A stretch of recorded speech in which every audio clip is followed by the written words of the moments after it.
오늘 마가복음 14장이 이제 예수님의 순환을 다루고 있어서 이 곡을 고르지 않았나 싶기도 하고요. 교회력 절기는 이제 예수님의 순환절기인 사순절을 향해 가고 있거든요. 이제 3월부터 이제 4월 중순까지는 이제 사순절이 있는데 또 그 절기도 우리가 잘 의미를 잘 묵상하는 또 그런 시간이 되었으면 좋겠다라는 생각도 들었습니다. 코로나의 무서운 확산세로 인해서 오늘은 웬만하면 온라인 예배를 권했습니다. 지난 주간에 이틀간 있으려고 이틀간 준비했던 수련회가 코로나 확진자의 등장으로 우리 교회 안에 확진자가 나타나서 수련회를 이제 하루로 축소했고요. 또 이런저런 오프라인 모임도 준비했었는데 그 모임도 이제 다 온라인으로 돌렸습니다. 아까 기도해 주신 것처럼 수련회가 어쨌든 하나님의 뜻 안에서 잘 끝나게 하심을 감사하고, 또 바울 수련회가 또 이번 주에 있거든요. 금요일과 토요일에 있으니까 여러분 시간을 내셔서 참여하시기 바랍니다. 특별히 두 분의 강사를 모셨어요. 한 분은 박위 형제님이라고 유튜브 채널 검색하시면 꽤나 유명한 인플루언서죠. 30만의 구독자를 갖고 계신 그런 분인데, 불의 사고로 교통사고를 당하셔서 하반신이 마비되신 상태에서 또 어려운 상황 가운데에서 또 삶의 이야기들을 유튜브로 풀어내고 있고, 또 그렇게 그 상황 가운데에서도 하나님께서 함께 하신 이야기를 우리 공동체에 오셔서 또 간증하는 시간을 가질 거고, 토요일에는 목사님께서 엄영진 목사님이라는 분이 오셔서 또 복음에 대해서, 또 하나님이 함께 하시는 하나님에 대해서 또 강의하실 거니까 기대를 가지고 함께 참여해 주시면 좋겠습니다. 그리고 코로나를 위해서 계속 기도해 주시면 좋겠어요. 코로나가 정말 코앞까지 다가왔죠. 이제 우스갯소리, 코로나에 걸린 거 가지고 이런 우스갯소리를 하면 안 되는 것 같기도 한데, 코로나에 걸리지 않으면 인싸가 아니다, 이 정도로 코로나가 우리 정말 코앞까지 다가왔습니다. 여러분 주의하시고 가장 기본적인 위생 수칙부터 좀 더 잘 지킨다면 그래도 잘 지나갈 수 있지 않을까 싶습니다. 계속해서 코로나의 종식을 위해서 기도해 주시기 바랍니다. 마가복음 성경 공부가 막바지를 향해 가고 있습니다. 복음서신 중에 가장 짧은 책인 이 마가복음 아닙니까? 1장부터 16장까지 있고, 제가 설교하러 올라올 때마다 짤막하게 그런 이야기를 했었는데요. 1장부터 7장까지 이야기와 이제 8장부터는 이제 예수님의 순환 이야기로, 예수님께서 자신이 이제 돌아가실 것이다, 순환 예고라고 하는데, 내가 십자가에 못 박혀 죽을 것이다 라는 이야기가 8, 9, 10장에 담겨 있고, 이제 11장에 예루살렘에 입성하시는 이야기. 예수님께서 예루살렘에 왜 입성하시느냐 라고 했을 때 저와 여러분은 명확한 답을 알고 있죠. 십자가에 돌아가시기 위해서. 이제 11장부터는 이제 그 이야기를 담고 있습니다. 그렇게 와서 이제 14장인데요. 오늘 14장은 예수님이 잡히시는 이야기, 오늘 본문에서는 나타나지 않고 우리가 다음 주에 14장을 한 번 더 읽을 텐데, 그때에 예수님이 이제 잡히시고, 15장에는 이제 십자가에 달려 죽으시는 이야기, 16장은 부활 이야기, 이렇게 이제 마가복음이 구성되어 있습니다. 전체적인 줄거리 큰 틀로는 어렵지 않은 구성을 갖고 있지만, 읽다 보면 상당히 많은 어려움들을 잘 이해되지 않는 본문들이 많이 있기도 합니다. 어쩌면 모든 글이 짧게 압축하면 압축할수록 조금 더 어렵지 않습니까? 그래서 조금 더 어렵게 느껴지는 것도 있는 것 같습니다. 오늘 본문은 이렇게 시작하지요. 마가복음 14장 1절입니다. 이틀이 지나면 유월절과 무교절이라. 대제사장들과 서기관들이 예수를 흉계로 잡아 죽일 방도를 구하며 이르되, 밀란이 날까 하노니 명절에는 하지 말자 하더라. 마가는 이 이야기를 적고 있습니다. 원래 이 대제사장들과 서기관들이 죽이고 싶었던 날은 유월절이 아니었다는 거죠. 이 시기가 지나서 이 일을 하고 싶었는데 하나님의 시간은 유월절에 맞춰 있었다는 겁니다. 결론을 먼저 말씀드리면, 왜 예수님께서 유월절에 죽어야 하는가에 대한 대답은 우리가 너무나도 잘 알고 있듯이 예수님이 유월절 양으로 오셨기 때문이죠. 구약 성경에서 이스라엘 백성들이 출애굽할 때 잡았던 그 양은 예수님의 그림자, 예표로서 존재했던 것이고, 실질적 우리의 구원자, 그러니까 모든 인간을 구원하시기 위해 오신 그 예수님의 사건이 6월절에 일어나야 했기 때문에, 결국은 이들이 이렇게 어떤 흉계를 꾸미고 죽일 방도를 구했다. 예수님을 죽일 수 있는 방법이 이제 없었거든요. 그러니까 죄를 물어야 되는데 죄가 없으신 예수님, 빌라도도 손을 씻는 장면 마가복음엔 나오지 않지만 왜 죄가 없다고 선언하는 장면들이 마태가 그리는 이유가 뭐냐면 예수님이 죄가 없는데 죽임을 당하는 그런 이야기들을 그리기 위해서인데요. 어찌됐든 지금 이런 이야기들을 하고 있죠. 결국 예수님은 누가 죽이냐라고 하기 좀 어렵지만 왜 죽임을 당하느냐라고 했을 때 저와 여러분의 죄 때문에 이제 죽임을 당하시는 거고, 그 시간표는 누가 정하셨느냐라고 했을 때 그 시간표도 어떤 사건들이라고 하기보단 하나님의 계획 안에 이 일이 진행되었고, 그러니까 준비되었고 예언되었고, 그리고 오늘 본문 안에서, 그러니까 복음서 안에서 정말 실현되는 이야기, 그러니까 하나님의 스케줄 안에서, 하나님의 시간표 안에서 이 모든 일들이 이루어지고 있다라는 것을 우리가 이 장면에서 볼 수 있죠. 왜 밀란이 날까라고 생각했냐면, 밀란은 소동인데 이 유대인의 최고의 명절이 6월절이었거든요. 모든 유대인들이 6월절, 그러니까 3대 절기에는 이스라엘 백성들에게 그러니까 절기를 지켜라라고 이야기를 했고, 절기는 예루살렘으로 와서 이제 지키는 개념이었습니다. 이 이스라엘 백성들이 그 세 개 중에 가장 지켜야 한다라고 여겼던 절기가 6월절이었기 때문에 굉장히 많은 사람들이 몰려 있었고, 또한 11장에서 우리가 읽었는데 종려나무 가지를 들고 왔던 분, 호산나, 오늘도 우리가 찬양했지만 우리를 구원하소서 했던 그 사람들의 인파를 봤잖아요. 또 그리고 사람들이 따르는 모습도 보았기 때문에 혹시 예수를 죽일 방도를 찾아서 죽일 때에 사람들이 예수님 편을 들지 않을까라는 우려가 대제사장들과 서기관들에게 있어서 밀란이 날 것을 고려했고, 밀란이 나면 또 왜 안 되냐면 밀란은 또 이 로마의 심기를 건드릴 수 있기 때문에 대제사장과 서기관들이 갖고 있는 지위는 로마의 권세 또 아래에 있었기 때문에 이런 모든 것을 감안했을 때 지금 시기는 아니다라고 판단했던 것 같습니다. 이런 상황 가운데에서 예수님은 3절입니다. 예수께서 베다니 나병 환자 시몬의 집에서 식사하실 때에 이렇게 이야기를 합니다. 베다니 나병 환자 시몬에 대한 구체적인 이야기는 없는데 이 사람의 이제 별명이 나병 환자라는 거예요. 여기에서 이제 나병 환자라고 하고 정말 그 집에 예수님이 들어갈 수 있을까라는 질문을 하면, 나병 환자는 성 밖에서 살던 사람들 아닙니까? 나병 환자는 이제 성 밖으로 내쫓겨질 수밖에 없었고, 그 당시에 이 나병이 전염성을 갖고 있다라고 판단했기 때문에 그러니까 어떤 예루살렘 성 밖에서 살 수밖에 없는 사람이었는데, 이 나병 환자 집으로 갔다라는 것을 보았을 때는 예수님께서 이 나병 환자를 고쳐주셨지 않았을까라고 추측을 해요. 예수님께 고침받은 이 나병 환자의 집에 예수님께서 이제 가셔서 식사하시는 장면이 이제 3절에 나타나죠.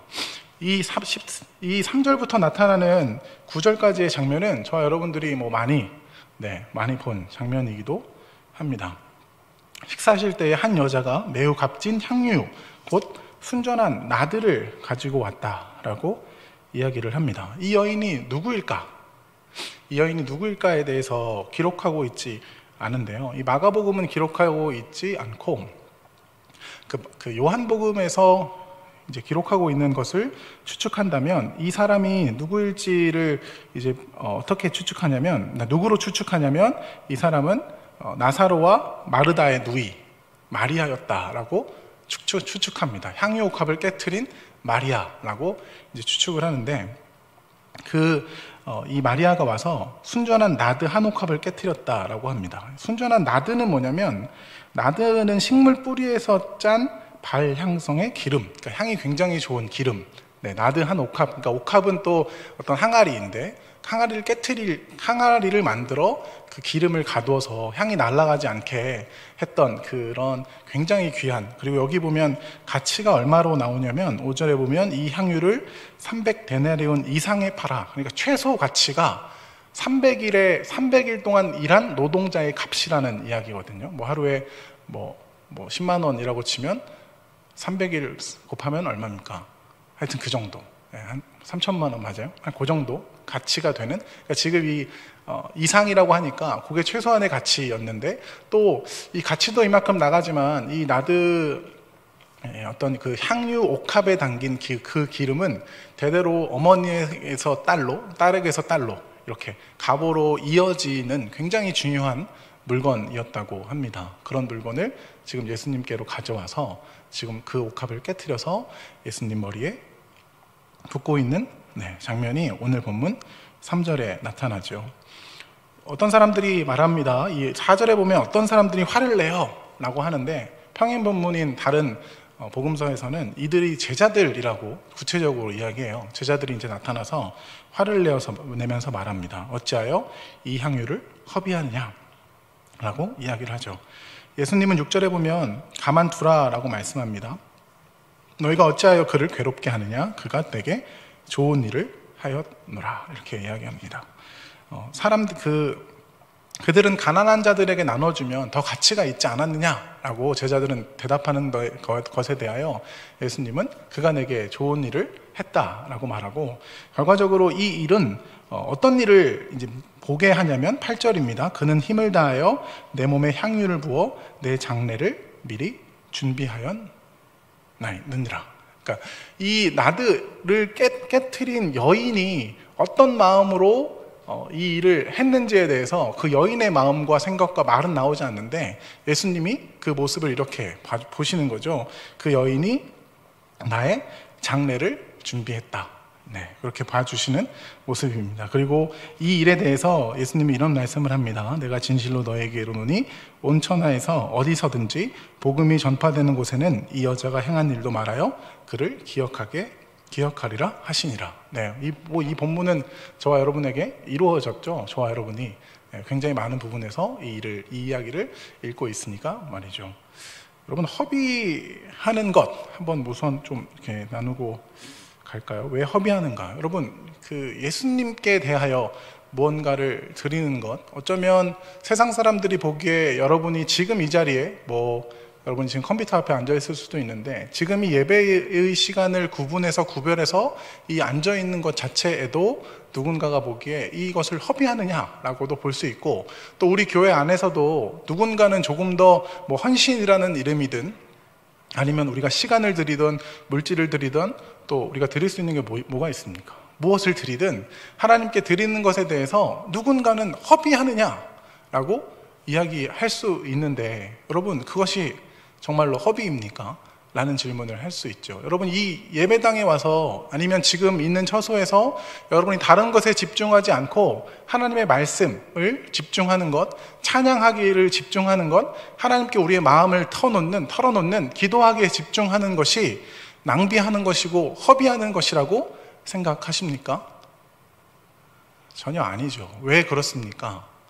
우리의 인생의 모든 시간과 우리의 모든 물질이 하나님께로부터 왔기 때문이라는 거죠.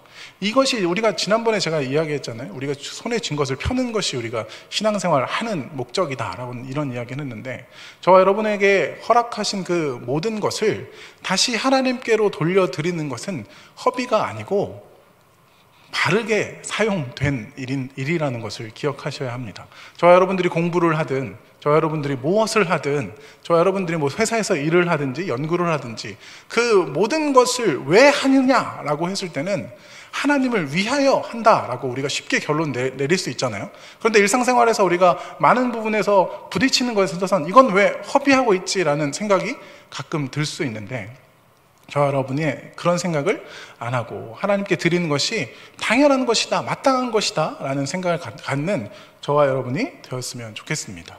또 하나는 무엇이냐면, 예수님이 가장 큰 허비를 한 분이심을 기억하셔야 돼요. 예수님은 삶이 허비입니다. 왜 이런 오만 방자한 말을 제가 하냐면 저와 여러분의 삶을, 생명을 위해서 그분을 버리시는 일을 하셨잖아요. 가치를 따지면 저와 여러분의 값이 비쌉니까? 예수님의 값이 비쌉니까? 라는 굉장히 유치한 질문이 되어버리는데, 예수님은 자신을 낭비하셔서 우리를 살리시는 거예요. 우리를 덮고 남을 만큼의 놀라우신 하나님께서, 그러니까 종이 다른 거죠. 다른 종입니다. 네, 하나님, 신이라는 분이 자기가 만든 피조물, 그러니까 자기가 만든 피조물인 인간을 위해서 자신의 생명을 드리는 그 허비보다 더 큰 낭비와 허비가 어디 있겠습니까? 이것을 기억하시고, 하나님께서 자신을 우리에게 주신 그 큰 사랑을 힘입어 우리가 하나님께 드리는 것이 당연하고 값진 것임을 기억하여 저와 여러분의 삶의 모습들이, 그런 모습들이 나타나기를 소망합니다. 하나님께 드림이 왜 어찌하여 우리가 아깝습니까? 왜 아깝죠? 결국은 뒤집으면 그 하나님의 사랑의 높이와 깊이와 너비를 알지 못하기 때문입니다. 저와 여러분이 하나님께 드리기에, 시간을 드리기에 아깝고, 물질을 드리기에 아깝고, 모든 것을 드리기에 아깝다면 우리는 다시 내가 하나님을 얼마나 알고 있는가를 다시 한번 확인해 봐야 합니다. 하나님은 자신의 전부를 주셨습니다. 이것이 복음이잖아요. 하나님 당신이 당신 전부를 우리에게 주셨다라는 것. 하나님은 그의 아들을 주셨는데요 라고 말하기가 어려운 게, 저는 제 딸을 누구에게도 줄 수 없어요. 같은 거예요. 제 딸은 접니다. 제 딸은 그냥 저예요. 제가 죽으면 죽었지 제 딸을 죽는데 내어버릴 부모가 뭐 있을 수 있지만 아직까지 제 마음은 그렇지 못하니까, 네, 그런 거거든요. 자신의 아들을 주신 그분이 어찌하여, 이런 뭐 본문들이 성경에 나오는 이유가 뭐냐면 아들은 다 줬다라는 거거든요. 자기의 아들은. 네.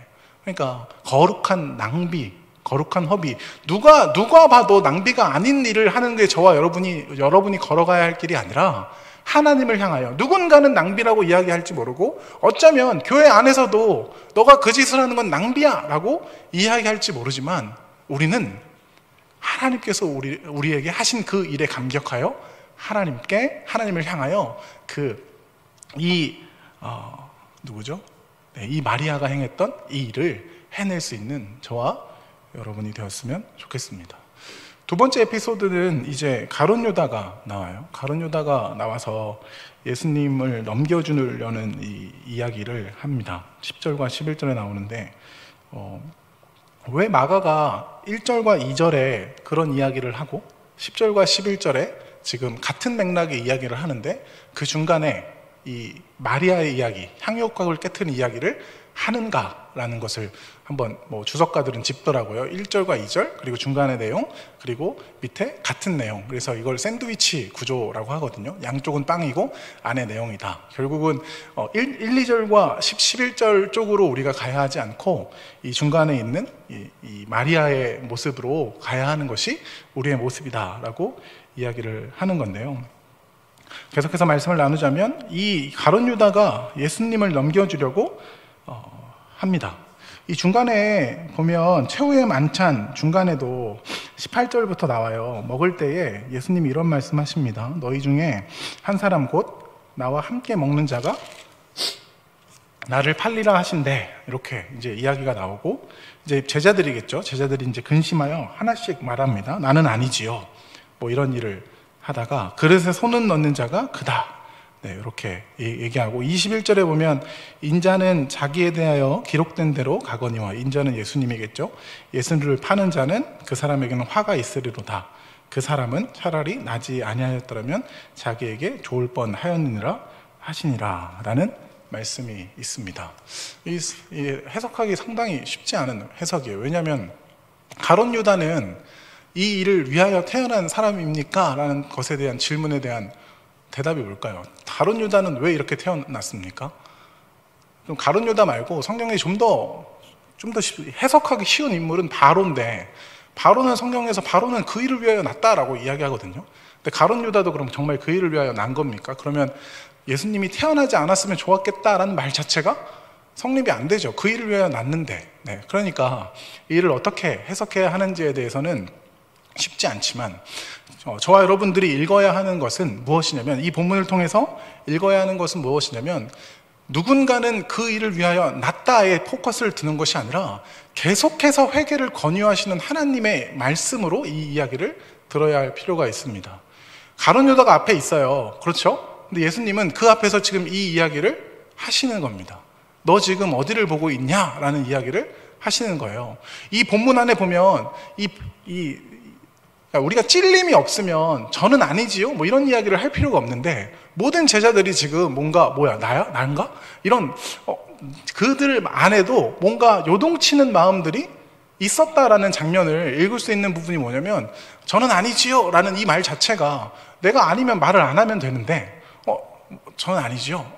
저는 아니죠? 이런 식으로 읽을 수 있다라는 거죠. 그리고 이 본문 안에서 가룟 유다가 나쁜 사람이야 라고 확증 지을 수 있지만, 우리가 다음 주에 읽을 베드로 장면 보면 베드로나 가룟 유다랑 똑같은 사람이 되거든요. 뒷부분에 우리가 이미 이야기의 내용을 알잖아요. 베드로는 어떤 사람입니까? 예수님께서 그런 얘기 하잖아요. 너가 닭 울기 전에 3번 나를 부인하리라 라고 얘기해요. 근데 베드로가 그러죠. 저는 절대 안 그럽니다. 그래 놓고 그게 그날 다 일어나요. 그 같은 날에 다 일어납니다. 그럼 베드로와 가룟 유다의 차이는 무엇입니까? 라고 했을 때 우리가 내릴 수 있는 대답은, 베드로는 그 이야기를 듣고 돌아왔다라는 겁니다. 그러니까 저와 여러분들이 말씀을 들었을 때 바로 돌이켜야 한다라는 것을 먼저 이 본문 안에서 읽어야 해요. 가룟 유다와 베드로의 차이, 어떻게 보면 잘 모르고 어쩌면 가룟 유다가 그를 위하여 났다라고 해석하는 사람들도 있을 터인데, 저와 여러분들이 읽어야 하는, 이 본문 안에서 읽어야 하는 것은, 오늘 하나님의 울림이 내 마음 가운데 있다면, 내가 회개해야 할 어떤 이야기가 내 마음 가운데 있다면 우리는 오늘 돌이켜야 한다는 거죠. 알고 보면 예수님이 계속 두드리시는 거거든요. 계속 두드리시는 거예요. 오늘 이 안에 있다. 근데 지금 가룟 유다의 마음은 이미 돈에 있든지, 아니면 가룟 유다의 마음은 예수님에 대한 실망이 너무 커서 이런 이야기가 하나도 들리지 않는 상황일지 모른다는 거죠. 어쩌면 가룟 유다가 예수님을 왜 배반했느냐라고 했을 때는 두 가지로 이야기할 수 있는데, 가룟 유다에 대해서 이제 돈 괴를 맡은 자다라는 표현을 하거든요. 그가 굉장히 셈에 빨랐다라는 이야기를 성경에서 힌트를 주는 것 같은데, 이 사람은 셈에 빨랐고 그리고 로마로부터 구원할 메시아를 기다렸던 사람으로 보이는데, 예수님께서 이 땅에 오셔서 하시는 이야기가 자기 방향과 점점 다른 방향으로 나아가니까 결국 예수님을 자기가 원했던 메시아상으로, 예수님께서 자기가 원했던 메시아상으로 나타나지 않으니까 그를 배반해버린 모습으로 결국 나타나는 거거든요. 저와 여러분에게 이 이야기가 주는 어떤 교훈은, 저와 여러분이 믿고 있는 메시아는 도대체 누구이냐라는 것을 다시 생각해 볼 필요도 있죠. 여러분에게 예수님은 누구입니까? 라는 이 대답. 예수님이, 우리가 늘 많이 계속해서 듣고 있는 이야기죠. 예수님이 신이시고 우리가 그를 따르는 자인가? 아니면 우리가 어쩌면 신이고 예수라는 그 분을 이용해 우리의 신적 권위와 위치와 우리의 명예와 탐욕을 우리가 얻어가려고 하는 자인가? 결국 가룟 유다는 지금 이 자리에서 벗어나지 못했기 때문에 어떻게 보면 안 좋은 결말을 맺고 있는데, 저와 여러분의 신앙생활이 이렇게 가지 않고 베드로처럼 잘못했다라고 말씀하시는 그 하나님에 대하여 통곡하고 울고 가슴을 치며 돌아올 수 있는 것, 이 본문에서 우리는 이 장면도 읽어야 할 것입니다. 여러분, 하나님께서 성령으로 저와 여러분에게 말씀하신다면 돌이키시기를 주님의 이름으로 축복합니다. 이게 쉽지 않고 어려운데, 그러니까 하나님 말씀 앞에 기도의 자리에 있어서 하나님, 내 마음을 조명해 주십시오라는 어떤 우리의 삶의 어떤 여정 가운데 어떤 구비구비 그런 일들이 필요한 거죠. 우리는 생각보다 우둔해서 우리의 생각과 방향을 돌리기 어렵거든요. 그러니까 날마다 하나님 앞에 기도의 시간을 가지시고 하나님께 나를 돌이키시는, 하나님의 뜻에 나의 생각을 비추는 그런 시간을 가지셨으면 네, 좋겠습니다. 마지막으로 우리가 오늘 본문 안에서 살펴보고 제가 오늘 설교의 제목으로도 갖고 온 것이 이 성찬이라는 이 개념인데요. 여기서부터 시작된 것이 우리가 요즘도 우리 교회는 1년에 3번, 코로나 이후로는 이제 2번 하고 있는데 이 성찬식이라는 것을 하는 거죠. 이 성찬이 여기서 이 장면에서 이제 시작됩니다. 먼저는 예수님께서 이 유월절과 무교절에 이제 이런 이야기가 시작되는데 아까 결론을 내렸죠. 왜 유월절에 돌아가시는가 라고 했을 때 유월절 어린 양이 당신이시기 때문이다 라는 결론을 내렸고요. 그리고 이 유월절 만찬이 이제 준비가 되고 진행되는 장면이 12절부터 16절까지 나옵니다. 무교절의 첫날 곧 유월절 양 잡는 날에 제자들이 예수께 여짜오되 우리가 어디로 가서 선생님께서 유월절 음식을 잡숫게 준비하기를 원하시나이까 라고 이야기를 하고 13절에 보면 성내로 들어가서 그 일을 하는데 이 유월절의 만찬은 예루살렘 성 안에서만 먹을 수 있었다고 해요. 그래서 성 밖에 있다가 이제 들어온 장면이 이제 그려지는 거고 여기에서 보면 그런 일이 벌어져요. 어떤 사람을 만나는데 예수님께서 또 제자를 둘을 보내잖아요. 그래서 보내는데 물 한 동이를 가지고 가는 사람을 만나고 그 사람을 따라가서 그가 들어가는 집 주인에게 일어서 뭐 다락방을 주세요 뭐 이렇게 이야기를 하는 장면. 이 장면 여기 우리가 어디서 이런 장면을 봤죠? 우리가 11장에서 봤죠. 그 나귀 장면에서 이런 장면을 봤어요. 가다가 이제 저기 가가지고 나귀 주가 쓰시겠다 하면 나귀를 줄 거다. 제자들이 그냥 그 말 듣고 가잖아요. 그 말 듣고 가서 이제 가지고 오는데 그때도 그 애는 얘기했어요. 예수님께서 이미 다 예약하신 일이다. 이미 가서 뭐 이렇게 섭외를 마치시고 이제 뭐 우리 제자들을 보냈다. 라고도 이야기를 하지만 그렇게 이제 해석하는 주석도 있는데 저는 이제 그냥 이 그대로 예수님께서 누구이신지를 보여주는 장면이시지 않나로 해석하는 게 나을 것 같아요. 예수님은 천지 만물을 주관하시고 움직이시는 분이셔서 뭐 어떤 일을 계획하시고 그 일을 실행함에 있어서 하나님의 뜻이면 그 일이 그렇게 이루어진다라는 거죠. 뭐 이 모든 것이 예수님이 가서 미리 섭외를 하고 예약을 하고 이렇게 진행된 일이라기보단 예수님의 신적 권위가 나타나는 본문. 그 물동이를 든 자가 예수님께서 뭐 어떻게 보셨는지 우리는 잘 알 수 없지만 예견된 예수님께서 그 신적 권위의 그 말씀을 통해서 그 일을 이루시는 이런 장면들이 이 중간에 나타나신다라는 거죠. 이 일이 있은 후에 정말로 이 성내로 들어가서 유월절 음식을 드시는 장면, 이 장면이 17절부터 나오고 그 유다의 얘기를 지나 22절에 나오는 부분이 이제 성만찬이 일어나는 장면입니다. 우선 그런 이야기 들어보셨잖아요. 유월절 음식을 먹을 때는 이 유대인들이 비스듬히 누워서 먹었다라고 기억하시죠? 이 유대인들의 식사는 앉아서 먹는 게 아니고 비스듬히 누워서 이제 식사를 했다라고 하고요. 유월절 식사 때는 무엇을 먹었냐면 첫째는 이제 이제 포도주를 먹는 것, 그리고 쓴나물, 그리고 누룩 없는 떡, 붉은 포도주, 그리고 어린 양의 고기 이런 것을 먹었다라고 합니다. 원래 먹던 이제 식사랑 좀 다른 거예요. 그리고 유월절 식사에는 4가지 잔을 먹는 것, 그러니까 포도주를 4잔 마시는 것이 그 식사의 중요한 구성으로 되어 있는데 첫째 잔 같은 경우는 그러니까 잔마다 어떤 의미가 있었다라고 합니다. 출애굽기 6장 6절과 7절 본문을 가지고 이 첫 번째 잔은 이제 내가 빼어내리라. 이제 빼어낸다라는 것은 이제 출애굽하리라. 이렇게 이해할 수 있고 두 번째 잔을 마실 때는 내가 그 고역에서 너희를 건지리라라는 의미로 이제 그 잔을 드는 거고 세 번째 잔은 내가 너희를 구속하리라. 네 번째 잔은 내가 너희를 내 백성 삼고 나는 너희의 하나님이 되리라. 그러니까 유월절에는 잔을 4번 드는 거예요. 축배를 4번 들고 그 중간중간에 음식을 먹는 이런 식으로 이 행사를 진행했던 것이죠. 평소에 먹던 것과 다른 음식을 먹으니까 그 아이들이 부모님께 질문을 하겠죠. 엄마, 아빠, 왜 이런 음식을 먹습니까? 왜 우리가 오늘 쓴나물을 먹고 우리가 이런 어린 양의 고기를 먹습니까? 라고 했을 땐 이 쓴나물 같은 경우는 이제 고생, 고초 이런 것을 이야기하고 6월절 어린 양을 먹는 이유는 무엇입니까? 그 어린 양의 피가 우리를 구원했다라는 의미를 가르치기 위해서 이런 음식들을 먹는 거죠. 그러니까 매년마다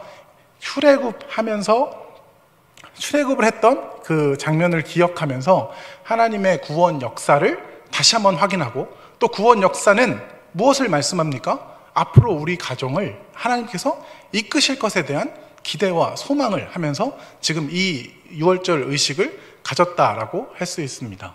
공교롭게도 제가 지지난주에 새벽 설교를 했는데 그 새벽 설교가 시편 112편부터였어요. 근데 113편부터 118편까지가 이 6월절에 이 네 잔을 마시는데, 그러니까 잔 마시기 전, 식사 전에 이제 세 장을 이제 같이 노래로 하고, 그리고 식사 후에 또 두 장을 읽고, 이런 식으로 앞뒤에 이런 의식들이 다 포함되어 있는데, 그 할랄시로 불리는 113편부터 118편까지는 이스라엘의 출애굽 역사를 기록하고 있고, 또 하나님께서 우리 가정을 인도하실 것이라는 그런 기대를 담고 있어요. 결국 6월절이라는 그 개념 자체가 이제 하나님의 구원 역사와 그리고 앞으로 이끄실 하나님에 대한 기대가 포함되어 있는 어떤 그런 절기였다라는 거죠. 결국 그 네 잔의 포도주를 먹으며 또 그 잔을 돌리면서, 그리고 어린아이는 음식에 관해서 묻고 자연스럽게 출애굽 이야기를 하면서 하나님께서 우리에게 베풀어 주신 그 이야기를 하면서 이제 이 6월절 절기를 맞이했고, 그렇게 절기를 지켰던 것이죠. 유대인들이 그렇게 지켜온 절기를 예수님께서는 정말 진의를 말씀하시는 거죠. 이 절기가 결국 나를 말하는 거고, 이 절기를 통해서 이제 이 절기를 통해서가 아니라 나를 통해서 이제 구원받을 백성들을 이야기하는 거죠. 애굽에서 구원받았던 일이 어린 양의 보혈로 이루어졌다면 죄로부터의 구원은 예수 그리스도의 보혈로 일어나는 것이고, 예수 그리스도의 보혈로 일어난 뿐만 아니라 그러니까 우리가 떡은 결국 양식이고, 그 양식은 우리가 본문 안에서, 그러니까 성경 안에서는 하나님의 말씀으로 이야기하잖아요. 결국 하나님의 말씀, 그러니까 떡은 생명의 능력이 우리의 육이죠. 우리의 육을 살리는 거지만 생명의 양식인 하나님의 말씀. 근데 그 생명의 양식인 하나님의 말씀이 곧 예수님이라고 우리가 또 읽거든요. 그 예수님을 먹음으로 우리가 이 땅을 살아간다라는 이야기. 그러니까 그 6월절 이 이야기를 통해서 떡과 잔의 이야기는 결국 다 예수님에 관한 이야기였다라는 것을 그 6월절 이야기와 이 성찬식 사건을 통해서 지금 말씀하시고 계신 것이고, 그럼 오늘 저와 여러분에게 있어서 이 성찬도 같은 의미로 오는 거죠. 우리는 그런 의미로 먹잖아요. 떡을 먹고 잔을 마시는 것, 예수님의 살을 먹고 예수님의 피를 마신다라는 거. 네, 그래서 이 떡과 잔을 먹는 것을 그 담 너머 사람들이 보고 사람을 먹는다라고 기독교를 식인 종교다라고 이제 오해하는 부분이 이런 데서 나타나기도 했는데, 어쨌든 예수님의 살을 먹고 예수님의 피를 마신다는 건 예수님의 능력으로 구원을 받았고 예수님의 능력으로 앞으로 살아갑니다라는 고백을 하는 것이 결국 이 성찬이라는 의미라는 겁니다.